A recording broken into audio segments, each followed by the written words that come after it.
Not too much. Or all right, everybody, I'm going to give a 20-minute talk on how to pick locks. I introduce you to Will over here. He runs the North group. Please say what it is again. It's the Dallas Hackers Association. And it's a locksport moot. Yeah, it's a locksport group. How often do you meet? It's the first Wednesday of the month. I do locksport for Dallas Hackers Association. Come on out. My name is Sandman. I've been picking locks since 2007. I learned while I was stationed in Iraq as a Marine artilleryman. Sometimes we had to relocate things to make life a little bit easier for our 24-hour operations. And when I got out of the Marine Corps, I became a locksmith so I could become better at moving and relocating things. And then I found the hobby of locksport because I really enjoyed picking high security locks, except my coworkers thought that I was a thief. Just a thief. Really weird because I totally kind of wasn't, you know, but kind of was. But anyways, not really. But so I got real frustrated and I contacted a locksmith online who had a YouTube channel. His name was Kokomo Lock, 2010. And I was like, man, these people think he wasn't around for like 5 more years, but I can talk about him if you want. You know, it was random. So anyways, so I reached out to a guy named Kokomo Lock, and he was like, dude, you're a lock sport. I was like, what's that? He goes, you pick locks for sport, for fun, for difficulty. He goes, you need to join our online cult called keypicking.com, and you would be accepted like immediately, and you'll have a lot of fun. And that started my journey of lock sport, which is what we are doing right now. So we teach lock sport, even though this is a security convention. I teach the hobby and the sport of picking locks.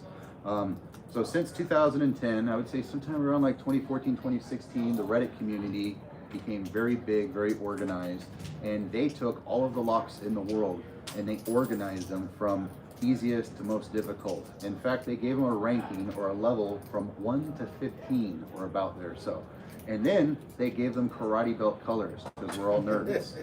And so we have karate belt flair on Reddit. And don't argue with the black belts. They're kind of the tough kids in the room. Just kidding. They're super nice and very helpful. But it's really helpful when you're talking to somebody who's trying to give you advice, and you kind of want to know, is this person giving me good advice or kind of really shitty advice? If they have like anything above blue belt in belt ranking on their name, they have really good advice, and it's a really great way to weed through it. And there's only been 150 black belts in the history of lock sport in 10 years, 150 in the whole world. And there's only one that has picked all of the locks that have been ranked. And that guy just did it like recently. And he was able to do it in about 3 years. So it's not impossible. Any of you can become master lock pickers. I can't say like me because I'm not a master lock picker, but you guys can totally get into the hobby and it's totally doable.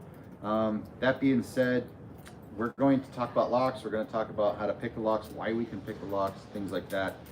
I do have a lock sport group in Austin. I actually drove here from Houston this morning. I'm living off of pure hate and discontent right now, so if I curse, I apologize. I will then be going back to Austin tonight, most likely. But I have a lock sport group in Austin called the Lockpickers United chapter. If you see a business card on the table, that's my business card. I am Sandman, and I am a ambassador for Jimy Longs and for Multipick. Gentleman over here is a wholesale dealer for Covert Instruments. All of those brands are really great tools. The the Lockpickers United, which is the second lock sport group in Austin, second to the Longhorn Lockpickers. My group, Lockpickers United, meets the first Saturday of every month, except for this one because I got roped into this and I'm not even getting paid. So if you guys are ever in Austin, come check us out. We're not on Meetup because they charge $600 a year or $50 a month for advertising. Just check out my YouTube channel, Sandman Lockpicking, Sandman Locksport. Just type in Sandman is an asshole. I will probably pop up on Google, and you will find all of my social media and my YouTube. I have 280 videos of me picking locks or reviewing or interviewing people in lock sport over the last 3 years. It's a lot of fun. Let's get into how locks are picked. So, locks. We're going to be talking about pin tumbler locks specifically. There are about 6 different types of locking mechanisms. The one we're going to be focusing on today, a hyper focus, is going to be on pin tumbler locks. 80% of the locks in North America are actually going to be pin tumbler locks, and they're probably going to be the same 2 manufacturers that are going to be on your front door, either a Schlage or a Quickset. I can look at the key that if you were to pull it out of your pocket and show it to me, I can look at the key, tell you whether it is a Schlegel or a quick set, and I can tell you how fast it takes me to pick that typically. And I can also look at the key bidding, and I could go to my vehicle and I could probably make a key to match your key. So never leave your keys out on whenever you're going to the grocery store and you're about to pay and you pull your keys out. Someone standing behind you could be a locksmith. They could look at your keys and make a duplicate just looking at your keys. Never take a picture of your keys and post them online, because somebody can decode them now. Now Flipper Zero can even have software installed and you can duplicate key biddings and things like Should that. have brought mine. I have that stuff set up on my Flipper. Yeah. So there's a lot of devious things you can do with just keys, especially pin tumblers, because they're so common. With the pin tumbler, that's been around for a very long time. I think the design actually goes back to ancient Egypt. And but we have pins, we have a cylinder, we have the cylinder housing. In fact, let's take a look at a extended diagram here. So we have the key pin, we have a driver pin, and we have a spring. You'll hear me refer to locks as being 4-pin or 5-pin locks. I'm kind of lying to you because I hate all of you. I'm just kidding. No, I don't hate you all. Thank you all for coming. No, we call them 4-pin locks. It's just easier to say, but there's actually 8 pins in a 4-pin lock and 10 pins in a 10-pin lock. But we're referring to the key pin. Okay, this is the keyway, this is the plug, keyway, key pin, driver pin. What we are doing when we pick a pin tumbler lock is we're essentially lifting that key pin until the key pin and the driver pin meet what's called a shear line. As we are providing rotational force on our plug, we are able to use the shear line to separate the key pin from the driver pin.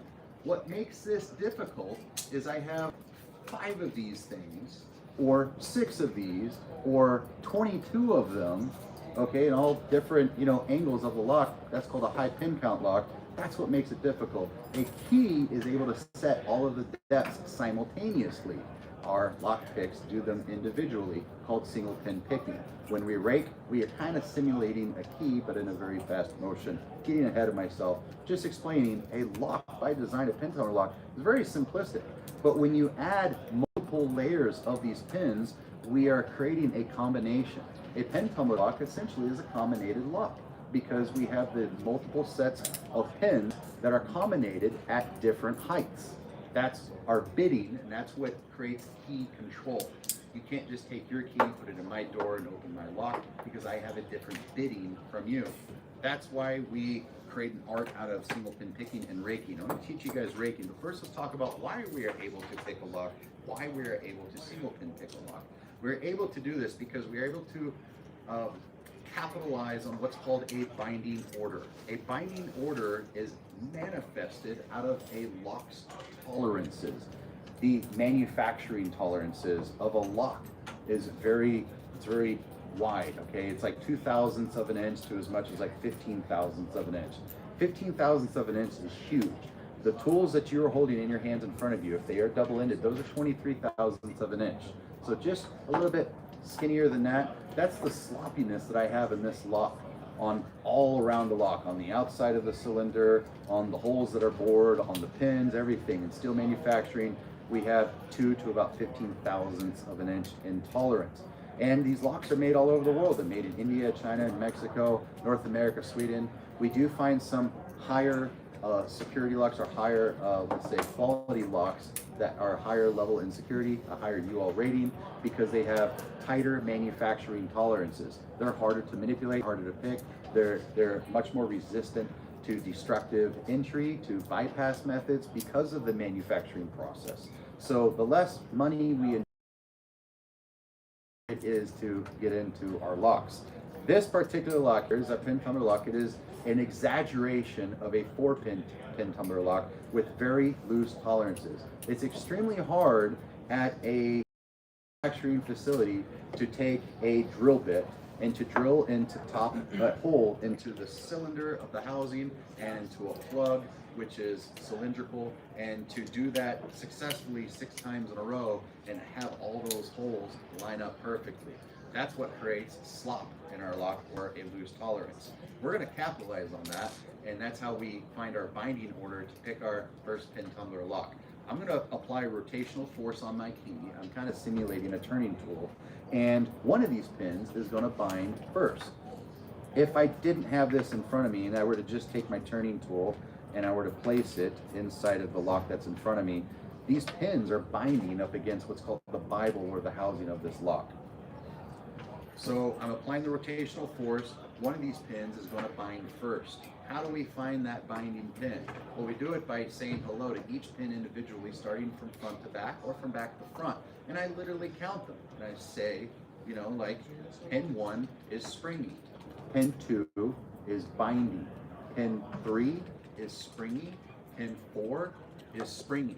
So, process of elimination and deduction, I know that pin 2, the binding pin, is my first binding pin, and that's the first pin I'm going to set. I go to set that pin. Now, I have 3 pins left. That was 1, 3, and 4. So we start it back over at pin number 1, springy. Pin number 2 is loose because we've already set it. Pin number 3, springy. Pin number 4, binding. I go to set pin number 4, I feel a click, I hear a click, I see movement in the core, and I feel movement in the core. I know I'm getting closer to picking this lock. I go to check pin number 1, springy. Pin number 2 is loose because it's set. Pin number 3, springy. Pin number 4 is loose because it's set. I use that process of elimination to tell myself it's either 1 and 3. So I go to 1 again, it's springy. 3, it's hard. I press on the hard ones. I don't lift the springy ones, they'll just push back down. I lift the hard ones, and I'm just that much further to picking my pin tumbler lock. I have 1 pin left, I go to check it, it's hard, I rotate, and now I'm into the lock. Let's put this into reality. We're all gonna take a Brinks padlock. Ideally, this Brinks brass padlock that's in front of you. If you don't have it, go with a master lock, and if you don't have that, go with a security lock. Ideally, go with a Brinks padlock. If someone doesn't have a Brinks padlock, raise your hand, and someone in the room will throw one at you, aiming directly at your forehead, and you will make sure that you have one as easy as possible. Does everyone have a brass? If you have 2 of them, you're being greedy. Thank you for bragging. But does everybody have a brass Brinks padlock? Does anyone not have a brass Brinks padlock? If you don't, you can go with the master lock, but they're a little bit more difficult. We're gonna take that brass Brinks padlock, we're gonna make sure it's locked, because I know you guys are cheaters. I'm gonna take it, I'm gonna hold it in my left hand. If you're left-handed, just leave the classroom right now, all right? I'm not your friend today. Do not buy a lottery ticket. It is not your day. No, just kidding. Ideally, hold it in your left hand. If you're left-handed, you can put it in your right hand, but you can also do this in your left hand. Put the lock in your left hand. Now, looking at my keyway, there is a top and the bottom of the keyway. This open portion that meets the lock body, that's the bottom of my keyway. This closed portion right here, that's the top of my keyway. There's actually pins up here. That is called the Bible of my lock. In North America, the Bible is always at the top of our keyway. In Europe, they place it at the bottom of the keyway because they're dumb. Just kidding. No, there's actually aesthetic reasons as to why they do it. Historical reasons that actually come from lever locks and keyholes and skeleton keys, which we're not going to get into, but we'll just call them dumb for now. I'm live on my YouTube, and I'm really upsetting everybody that's in Europe. So anyways, bottom of the keyway, all right? That's how we're going to hold it in our left hand. There is a right and a wrong way. This is the correct way. I'm going to take my turning tool, and you'll notice your turning tool has a long end and a short end. The long end we're going to only use for now for raking. The short end we're going to use for single pin picking. We're going to take the long end, we're going to place it at the bottom of the keyway. We're going to use our index finger to hold our tensioner. Our tension finger is going to hold our tensioner with the amount of force that it takes to depress the space bar of a keyboard. Not too much more. If I press all the way, you see my finger turning white, that's not healthy. We want blood in our fingers for this. So we're going to back off a little bit and apply just a little bit lighter force here. Rotational force with our index finger, okay? Now we're going to take our rake. We're not going to use a raking technique. I don't think there is such a thing. We have a rake tool, and we can apply multiple different types of techniques using the rake tool, such as our kinetic or zipping attack. Then we can use a scrubbing attack. Then we can use a rocking attack, and other versions like that. I'm trying not to curse here. There's an actual term that is a curse word, but we have families in here, and we're being careful. So we're going to take our rake. This is called a Bogota specifically, or a triple peak. We want the mountains facing up, and we don't want the mountains facing down. Mountains facing up. I'm going to take that rake, I'm going to place it inside on top of my tensioner here. so that the peaks are facing towards the pins. The first method of attack is a kinetic attack or a zipping technique. I'm gonna ham fist this, overhand grip. I'm gonna lift up and I'm gonna zip out and reset. Lift up, zip out, and I'm gonna go with a different lock. That sucked. Just good. No, this worked like totally like 1 hour before you guys were in here. Just bear with me here.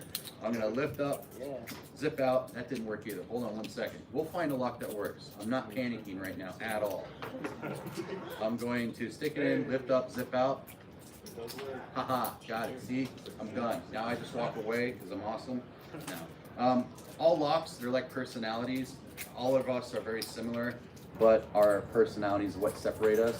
The combination in the pins is what separate all the locks. We're gonna do that again. I'm gonna insert the tensioner at the bottom, take my rake, place it in. I'm gonna lift up, I'm gonna zip out. Try again. It may take 3 to 5 times. And then if it doesn't work, we're going to reset. We're gonna relax our tensioner, resetting the pins, letting them drop back into their natural pin state. We're gonna try again. Insert, lift up, zip out. Insert, lift up, zip out. If it works, great. If it doesn't work, we're gonna go to method number 2, which is called scrubbing. Similarly, I'm taking my rake, inserting it, except in this particular instance, I'm going to pretend that I'm brushing or scrubbing the pins. And I got an immediate open, okay? Take the rake, insert it, I'm scrubbing the pins like they're dirty, and I open it. I'm continuing my rotational force with my index finger on my tensioner. I'm not letting go. I'm continuing that force. So that way, when I do successfully rake it, see I was able to get zipping attack, my index finger just naturally continues to apply the force so I can open the lock.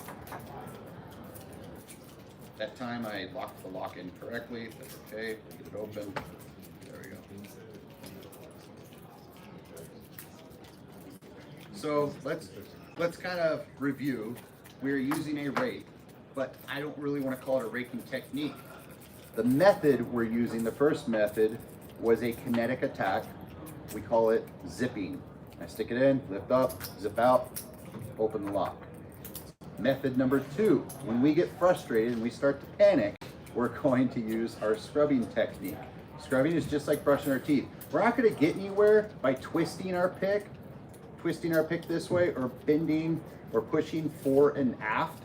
We want pitch. We only want pitch, as in aeronautics, pitch.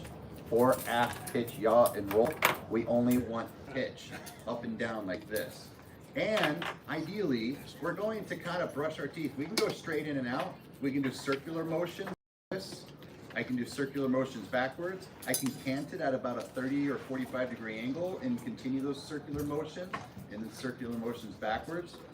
We can get it open. But ideally, we're probably just going to do straight in and out. If you cannot pick the lock within 5 to 10 seconds, start over, reset the pins. It could be overset or underset, most likely overset, and you will eventually. Let's try the other ones that were giving me so much guff.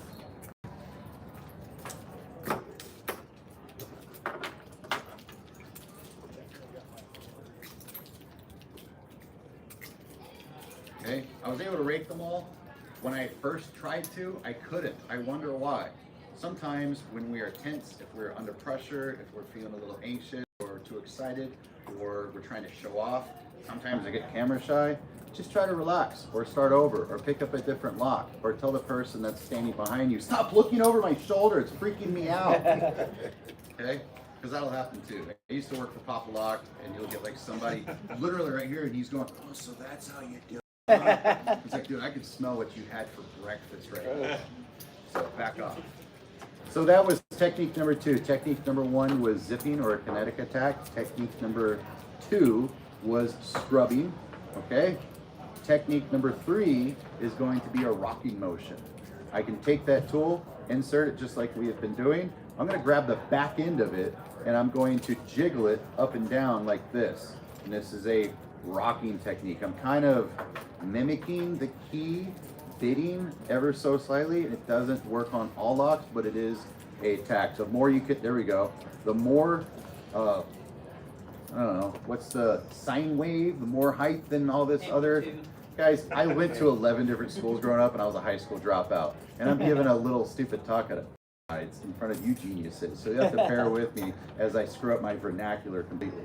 So yeah, as I lift and rock that pick as much as possible, I'm going to create more of an opportunity to replicate the key bidding or the pin bidding. And that is an option. Let's try that again. Technique number one, we're going to insert, lift, zip out, and we got an open. Technique number two, scrubbing. Going to insert, and we're brushing our teeth, and we got an open. Technique number three is rocking. I'm going to insert it, I'm going to rock it, just jiggle it. I don't need to jiggle left and right, I need to jiggle up and down, and I got an open. Those are three different methods of attack using a rake. There's many different styles. I like this triple peak. This particular triple peak was inspired by a gentleman named Raimundo who designed it in 1981 while he was vacationing in Bogota, Colombia. He went outside, found a street sweeper bristle that was left by a street sweeper, picked it up, and he was able to fashion with a file this particular shape as he was inspired by the mountains of Bogota, Colombia. You will never ever need to know that factoid, but I wasted 1 minute of your time regardless. Wahaha. Were you able to get some locks open? Great. Awesome.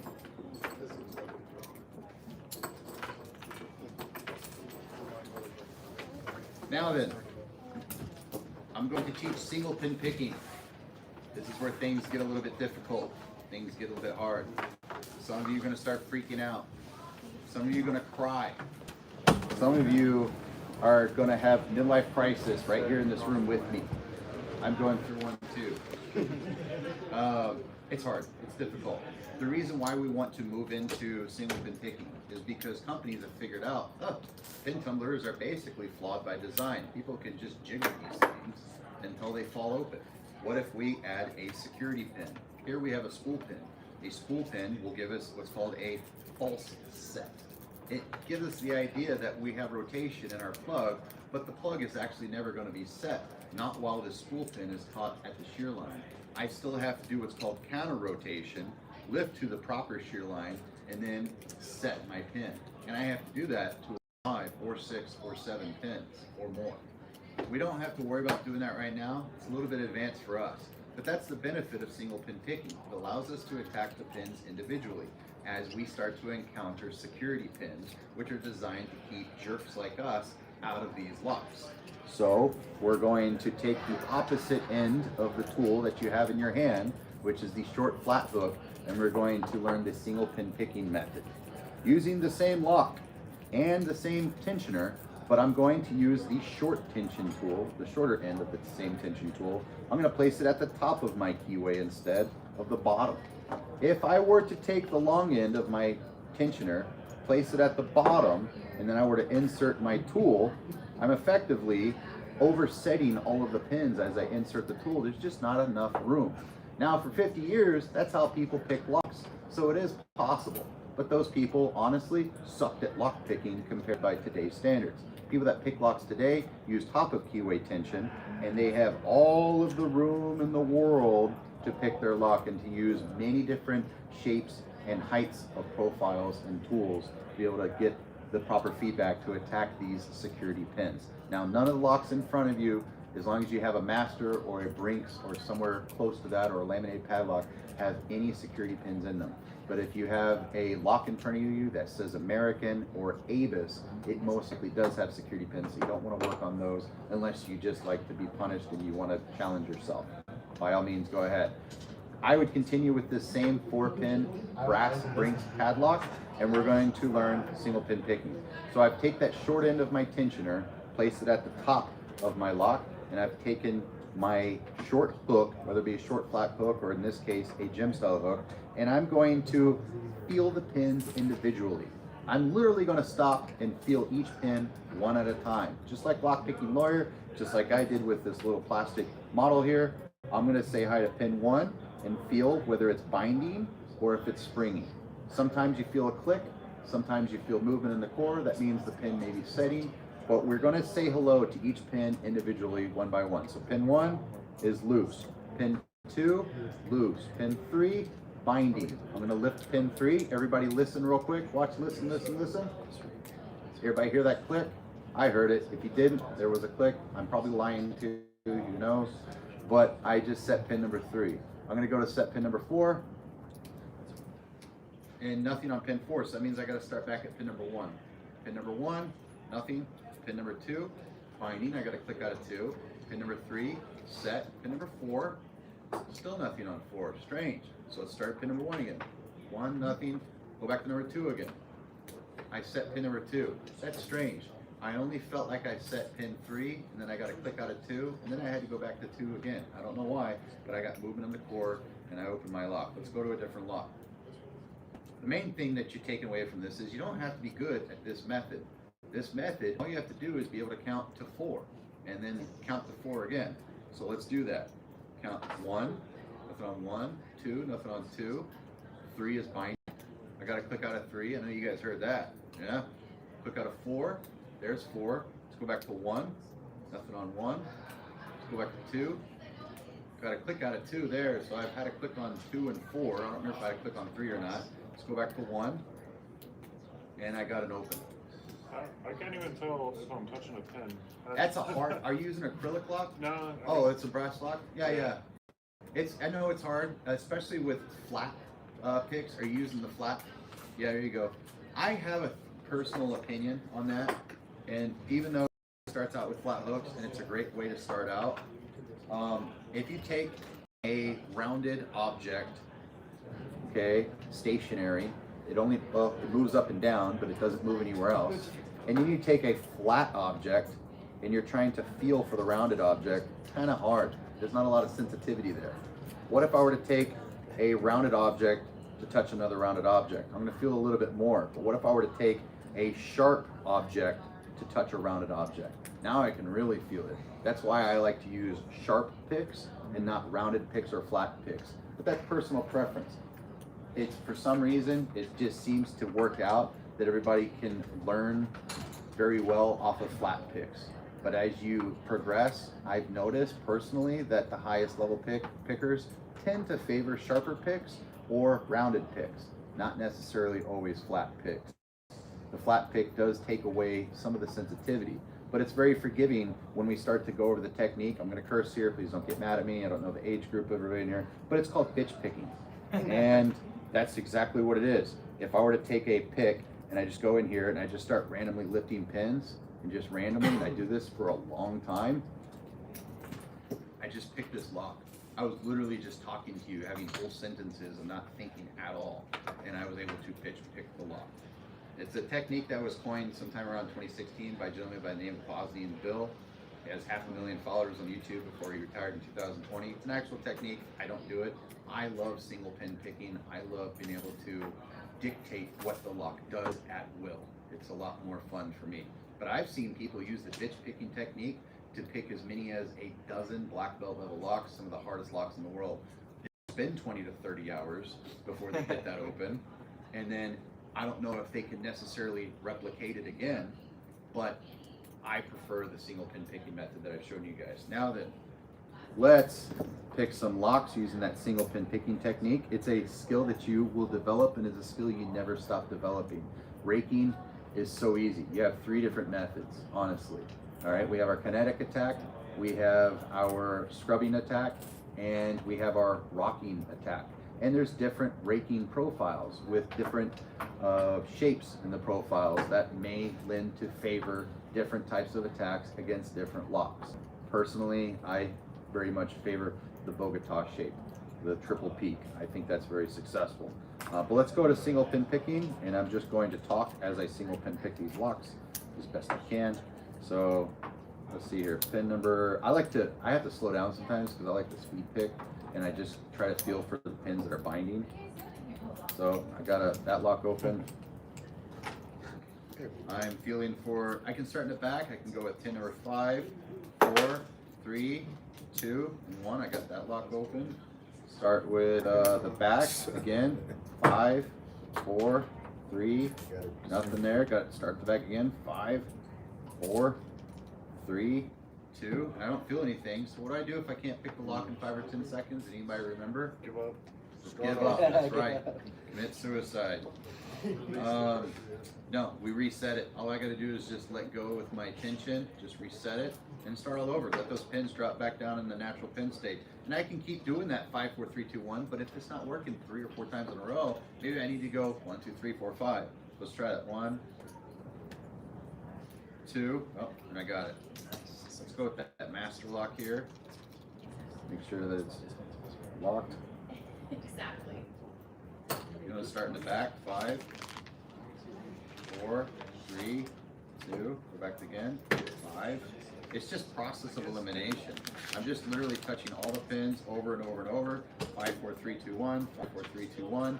And if it doesn't work, reset it. Let the pins drop back, and let's go 1, 2, 3, 4, 5. 1, 2, 3, 4, 5.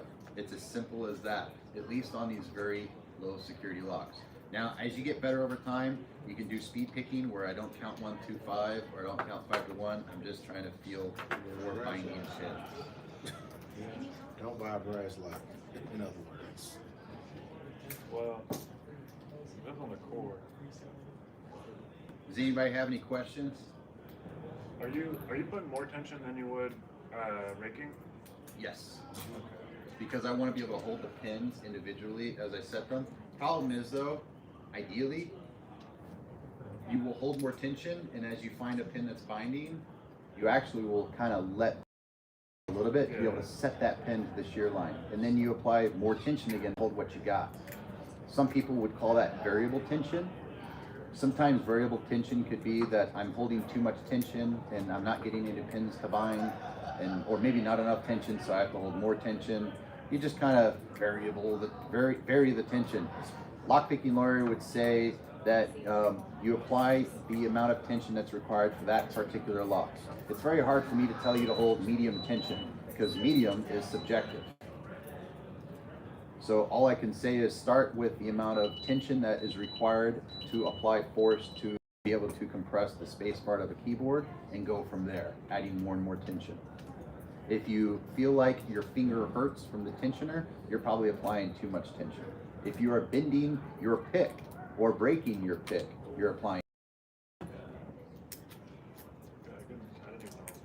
For the tension, is this like after you set the pin, is this next to Accidentally fart while picking the lock, it's probably just what you had for lunch. Good question. appreciate it. I'm just kidding. What'd you ask? That was messed up. No, you're good. So the purpose of the tensioner, after you set the pin, are you supposed to push it deeper to hold the pin in? Not necessarily push it deeper. You're using the tensioner to help continue to rotate the plug of the cylinder. And as you use the pick to lift the pins individually, you actually can feel feedback from that tensioner, whether it's security pins or as the pins are slowly becoming more and more set, you'll feel that tensioner slowly start to go until you feel a release and continue applying that tension or force rather with your index finger to continue rotating so that way it releases the shackle in this particular instance. Did that answer your question? Yes. Okay. Yeah, the tensioner really doesn't have any other job other than just applying rotational force. Some in the UK they call it torsion. In America, people like to get in an argument, say it's not torque, it's not torsion, they're not twisting metal. It's actually torsion tension, which is why in the UK they call it a torsion tensor, and which is another term that you can call a tension wrench, you can call it a tensor, because it comes from the terminology of torsion tension. So it's not that you're twisting metal, but you're applying rotational tension upon a flat plane that's, I don't remember what the freaking definition is, just bear with me. Believe me. Believe my eyes, understand the words that are coming out of my mouth.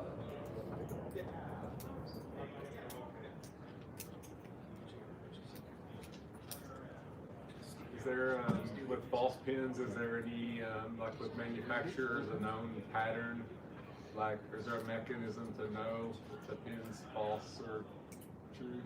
I don't know if false or true is a great term to describe pins, but we have security pins. Security pins, yeah. Okay. Yeah. And then sometimes we will have, I forget the term for a pin that, for security pins, there's really there's like 10 or 12 different types of driver security pins. We can find some of those shapes in our key pin. So for instance, this spool pin is one of those 10 or 12 types of security driver pins. Sometimes we can actually see a spool or a serration or a torpedo or a key pin, but you will most likely really just on a majority see security pins in the drivers. I'm hesitant to say that because Master Lock owns American Lock. American Lock will add security key pins, but they're just serrated key pins, and it really doesn't affect the picking that much. You're really going to see a lot of the security features in the driver pins. Beyond the security pins that are the driver pins, then you're going to start seeing added security features. There's really only so much you can do to a pin. So we're going to see what's called a sidebar, where maybe the key pin has to be rotated fore and aft and lifted to shear line at the same time to be able to allow the sidebar to release away from the housing, like it's its own, it meets at the security elements that we can see instituted into a lock, but there's really only so much you can do to pins. That's there are a lot of people that are makers, do-it-yourselfers, that will take brass pins and then they'll put it into like a drill, and then they'll spin it at a high speed, obviously, because it's in a drill or a Dremel, and they'll put a razor blade or a file and they'll shape their own security pins to make them very unpredictable. Because since there's only about a dozen security driver pins, readily accessible between here and Europe, they're very predictable. You understand what they feel like. So when somebody makes custom security pins, it makes it fun. Yeah. No thanks. I made up everything I just said. I hope that I helps. didn't know like these A-bus ones you have, like everybody knows, it's the second pin, it's the second pin, or it's Kind the of fourth pin, or like the Avis pins. Yeah. They're very long spool, taller than these master locks, and they're, I believe, aluminum. So like the key pins, I think, are actually steel. If they were aluminum, they'd be easy. But the driver pins are aluminum, so they give a very funny feedback. They feel weird, and people will struggle with the Avis locks, even though they're just a green belt level or a level 4 on a difficulty of 1 to 15. So American locks are all brass, but there's 5 of them, even though there's 6 pin chambers. All 5 driver pins will be security pins. They'll be either serrated or spooled, and then a majority of the key pins, usually about 2 to 3 of them, if not all 5, will have serrations in the key pins as well. But once you know how to pick serrations and spool pins, that becomes easy too. Can't forget the American 1300 series, which has 6 pins. Oh, does it? Yeah. It's the slightly larger version of the 1100, but it's also pins that Gotcha. Must cost them extra to add one more pin. This summer we were in France, and our place had this key. It was flat. It had like holes and bumps on each side. Dimple keys. Yeah. Like, I was looking at that, going, man, that looks like a tough thing to try to deal with. So require a different tool. For years, people used the same tools we have today. Lockpicking Lawyer and a few other people are very comfortable picking dimple locks with standard hook picks like what you have in your hand. I prefer a multi-pick dimple style pick, and that's these cylindrical ones right here. Oh, okay, cool. So it has what's called a flag, and instead of lifting up and down, I use the flag to rotate, and I'm able to rotate in there to be able to depress those pins. And it's actually, once you get used to it, dimple locks are just as easy as pin tumbler locks. They really are. Wow. It's only when they start adding extra security features. Like there's a really hard dimple lock I'm trying to pick right now. It's a black belt level lock. It's made by Multi-Lock. So it's manufactured out of Israel. It's considered the most difficult dimple lock in the world. I've picked all of the dimple locks basically that are worth picking. But this particular one is called an MT5 Plus. So it has It has 5 pins, and they're all security pins, but they're also pin technology, so they're telescoping. So you have an outer pin and you have an inner pin, and the inner pin, the outer pin is a spool pin, and then I think there's also counter milling, so that the spools catch on the counter milling of the pin stacks or the boring. But then you also have sliders, and so you have a slider element that you have to move. You also have a detent in the back that you have to lift. Like, there's like 3 things you got to do, you know. After you thoroughly paint the pigeons and, you know, and pray to the correct demon, then you know, turn around 3 times and yell Bloody Mary in the mirror, then you finally get the lock open. So when you add steps to the locks, adding those extra security features, that's what makes a high security lock separate or different from a normal pin tumbler style lock that would be considered low security. There's only so much you can do by adding pins. If you were to add the most difficult, crazy, nuanced, custom security pins into a lock and add 5 or 6 or 7 pins, it's still only a level lock. It's still not high security. They're just security pins. A high security lock is only when you start adding extra security features beyond the immediate pin tumbler, you know, function.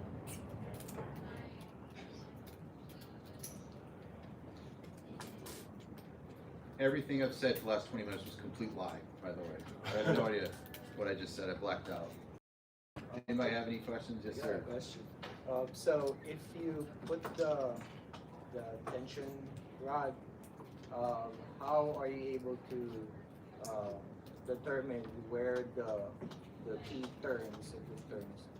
Oh, should you rotate it clockwise or counterclockwise? That's a very good question.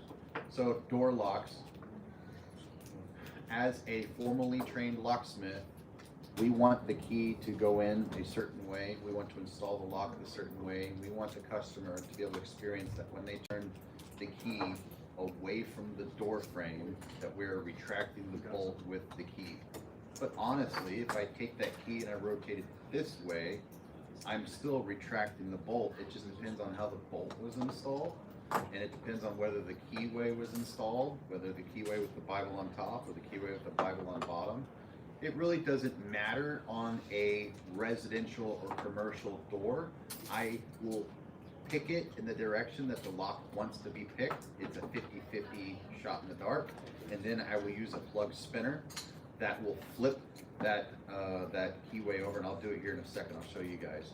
It'll flip it back, and so that way I can interact with the locking mechanism. On padlocks, however, all of the padlocks in front of you have a drill plate, and it's also not necessarily key restriction, but it keeps the key from being able to rotate in the wrong direction. I can't take a key and rotate it counterclockwise because of this little nub here and this little nub here in this drill plate. This drill plate ideally would be anti-drill qualities, so I can't just drill into the soft brass plug and the soft brass pins and brass housing. This ideally would be of a very strong, durable steel, but it's master lock, so it's probably not. But I can't rotate my key beyond this, and I can't rotate it counterclockwise. However, that doesn't mean that I can't pick it counterclockwise. If you look on the table in front of you, you may see a lock that says American lock on it, maybe green or red or black or something. Those American locks, even though it has a drill plate that keeps you from rotating the key counterclockwise, I can pick that lock counterclockwise and then use a plug spinner to flip that plug quickly back over so I can open the shackle. I do this because I'm taking advantage of the binding order from the manufacturing tolerances that we talked about at the beginning of this TED talk. And that is that the binding order may want to bind going counterclockwise instead of going clockwise. It may be easier to set it. So when I do my speed picking or I do my lock picking competition, I will try to pick it clockwise conventionally because that's natural for like 30 seconds. And if I'm not getting anything, then I go counterclockwise. And in competitions, as long as that plug is rotated 90 degrees, it's open. But I take a plug spinner and I will flip it if I have to. Now let's go ahead and do that. Let's pick a lock and we'll flip it. This is a quick set lock. I'm going to rake this lock real quick. First, I need to show you guys, it's kind of hard to see, But we're gonna do a top of QA and bottom QA marking here. So it's locked. This is this line is the top of the QA. Okay. Let me rake this lock real quick. I could single config it, but I'm just gonna rake it just to get it over with. It will rake in one direction over the other, and that's what I'm going to show here. So I was able to rake it clockwise, but for some reason it's not interacting with the tailpiece is not interacting with my my latch for some reason. Darn locksmith installed the latch upside down, or the handle set backwards, or the handle upside down. Who knows? Maybe they put in a left-handed door with the wrong. Who knows? It doesn't matter. I cannot interact with my my latch by going clockwise. I should have been able to pick it counterclockwise, but darn it, I spent 10 minutes and I cannot pick this lock counterclockwise. So I'm going to leave it in this orientation here. I'm going to take a plug spinner, any plug spinner, and I'm going to load it in the direction that I just picked my lock, and it's going to release in the opposite direction. I'm going to stick it in, and I'm going to let go, and it flipped it so quick that it jumped past that shear line, and now it's facing 90 degrees to our line at the top of the lock. It doesn't look like it did it, but that's how fast it is. So then I can actually just rotate and retract the latch or that bolt. That's what happened. So, cause watch, if I were to take this and I would just try to do it quickly by hand, what happened? It just got stuck, it locked, right? But if I flip it quick enough, it's like jumping across a large crack. If I walk slowly, I'll fall into the crack. But if I jump or run at it, I get a running start, I can jump across the crack. That's what I'm doing with these pins. I'm bringing them over so quick that the key pins are missing the driver pins, and I'm able to rotate it now in the opposite direction so I can actuate my latch or my bolt. So an indispensable tool will be a plug spinner. You can get them online for anywhere from 15 bucks to as much as $80. This one is 80 bucks, it's overpriced, don't buy it. So if you do want to carry a lockpick set for emergency purposes, in Locksport, we do not pick locks that are in use. We do not pick locks that we do not own or have the express permission to pick. It can be dangerous if you pick a lock in use. If you don't know what you're doing, some keyways are so wide that as you flip it and turn it 180 degrees, the pins will dump into the keyway, because keyways are meant to have a key to fill it up and to keep those pins from dropping in. So that's dangerous. And if you dump pins into your keyway as you go to rotate it, you've now made that lock inoperable, and now it has to be drilled. And there's definitely no other better sure way to show somebody that the lock, somebody tried to get into that, in a very, unethical fashion than a lock that doesn't work anymore because somebody screwed it up. But we don't pick locks that are in use, ideally in Locksport, and we don't pick locks that we don't have the express permission to pick or that we don't own. But for emergency purposes, on the concept of it, since we're at a security convention, it's ideal that you carry a little bit of lubricant like this, and that you carry a plug spinner of any brand or any type. Is there any picks that we can take, or just take a seat? Take a seat, there's picks all around. Okay, awesome. And in Locksport, would you count shimming the top edge of this? So that's called a bypass. Yeah. And that's really great for practical entry, but it's not something that we grade in Locksport. Okay. Since it's a zero skill attack, there's no skill to it. It's literally the tool doing the attack on its own. Yeah. But raking is considered a skill. And in Locksport, we actually don't allow you to rake a lock beyond yellow belt. Okay. So yeah, the that first makes two sense. levels, you can rake a lock at white belt, you can rake a lock at yellow belt. At orange belt, I think we start requiring single config. Does orange belt use you on a rake? All right, we might be raking at orange belt as well. Or I would just call it like, to me, like whatever the mechanical motion is, like, 30-degree tip and rock or whatever you figure out, and you can repeat it, I think it counts. Like that's to me that if I can do it twice. I agree, Right, because we're practical. Yeah. But for the sport of it, it's kind of like karate. I can say, well, I can't teach you karate in a weekend, but I could take you to a gun range. Right. You know what I mean? But I can't give you a black belt in karate because I took you to a gun range, even though you're a lethal weapon. Yeah. You know what I'm saying? If you want to learn karate, you got to go through this system of techniques Right. where I'm a pretentious asshole and I think I'm better than everybody. That's locksport in a nutshell. Oh man, I just lost all of my subscribers off of that one. All 8,000 people. Yeah. I mean, it is quite practical, right? All You're two like, of them. I've seen this lock before, I've picked Both of them it, left. you know, 50 times, and I use this specific technique, and it always works. Yeah. Like it seems like you know how to pick it. And I put in the time. There are people who've been picking for 5 years and they can pick a master lock really great, and that's it. They don't challenge themselves, they don't study, they don't practice, they don't join communities where the information is freely available, and that's it. And that's okay. I'm not going to judge somebody how they express themselves and how they enjoy their hobbies. I personally want to be the best I can at the little that I do, you know. And locksmiths live in this weird dogmatic ideology and universe where they think that, oh, you can't pick that lock's unpickable, you know. And it's like, well, you can't pick the lock, but I know 1,000 people that have. Like, oh, are you talking about that YouTube on the Google machine? That thing's fake. Those people are all faking it. Okay, well, I have a YouTube video where I picked 10 of them and I gut all 10 of them in a row, and it's an hour long. And I can gut the lock, put it together, pick the lock, then gut it again to show that no funkiness has been done. And then they just say, yeah, well, that's illegal. No, it's not illegal to pick the lock. It's not illegal to buy the tools and to own the tools. I own the lock. I'm in the comfort of my own home. And then they just say, you want to buy anything or not? And then I just leave. So don't try to have a conversation with your local locksmith. It's not going to go the way you want it to.